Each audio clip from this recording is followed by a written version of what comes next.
Let's look first at what the Senate bill, and this was passed in June, of course, it does a couple of things that Democrats very much wanted to see happen. There's a pathway to citizenship. Some people call that amnesty for 11.7 million undocumented immigrants. There's a border control. Patrol agents would double within the next decade. There's also an increase in high-skill and low-skill worker visas.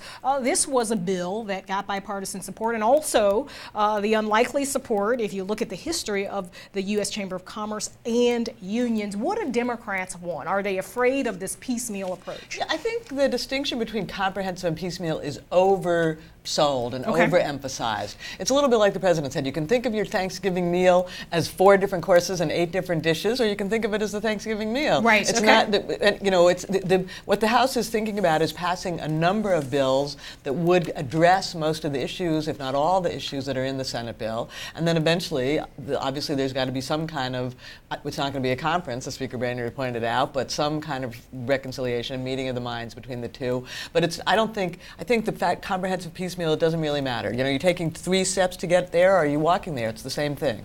The important thing, Nia, I think that it is building on Tamar's point, is that how these pieces complement each other. Because border security is important, and Republicans talk about border security a lot, and that's completely justified.